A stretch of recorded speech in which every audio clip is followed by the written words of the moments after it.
సింహరాశి వారు ఈ వారం తాము తలపెట్టినటువంటి కార్యక్రమాలన్నీ కూడా పూర్తి చేసుకోగలుగుతారు. సమయస్ఫూర్తితో వ్యవహరిస్తారు.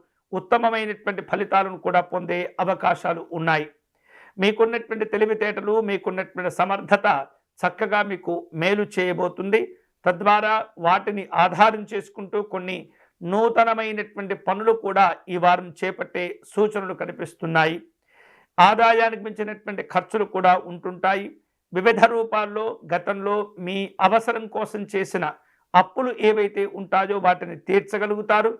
విలువైనటువంటి వస్తువులు ఎక్కడైనా సరే కుదువ పెట్టినట్లు, తాకట్టు పెట్టినట్లు కనుక ఉన్నట్లయితే వాటిని విడిపించుకునేటటువంటి అవకాశాలు కూడా ఉంటాయి. మానసికమైనటువంటి ప్రశాంతతను పొందుతారు. వివిధ రూపాల్లో కార్యక్రమాలను ఏర్పాటు చేసుకునేందుకు ఆలోచనలు చేస్తూ ఉంటారు. అలాగే మీ వ్యక్తిగత విషయాల్లో ఇతరుల యొక్క జోక్యాన్ని జరగకుండా జాగ్రత్తగా ఉంటుండాలి. అప్రమత్తంగా వ్యవహరిస్తూ ఉండాలి.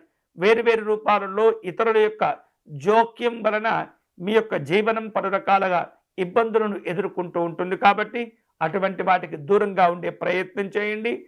కీలకమైనటువంటి కొన్ని రకాల సమాచారాలు తెలుస్తూ ఉంటాయి. వాటి ద్వారా మనస్సు కాస్త కుదుట పడుతుంది. ఉపశమనాలు లభిస్తూ ఉంటాయి. ఈ వారం స్నేహితులను, బంధువులను కలుసుకుంటారు.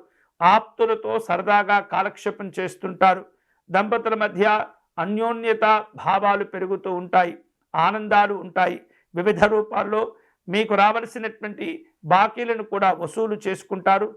ఈ వారం పెట్టుబడుల విషయాల్లో కొంత ఆలోచనలు చేసి నిర్ణయాలు తీసుకోవాలి. కుటుంబపరమైనటువంటి ఖర్చులు పెరుగుతూ ఉంటాయి. గృహ నిర్మాణాది కార్యక్రమాలు కూడా ఉండబోతున్నాయి.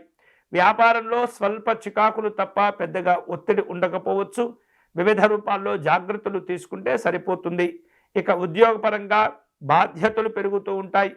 ఆ బాధ్యతల వలన కొంత ఒత్తిడి కూడా ఏర్పడుతుంది. త్వరలోనే అవన్నీ కూడా సర్దుకుంటాయి. ఉపాధి అవకాశాలు కూడా కలిసి వస్తాయి. ఆధ్యాత్మిక దైవ చింతన కార్యక్రమాల్లో పాల్గొంటారు. ఈ వారం ఈ సింహరాశి వారు శుభకరమైనటువంటి ఫలితాలను పొందే క్రమంలో శ్రీరాముణ్ణి పూజించడం, ఆరాధించడం మంచిది. రామాష్టకమును పారాయణం చేయటము, రామరక్షా స్తోత్రమును పారాయణం చేయటము, స్వామివారిని తులసీ దళములతో పూజించటం వలన ఉత్తమమైనటువంటి ఫలితాలు పొందవచ్చు.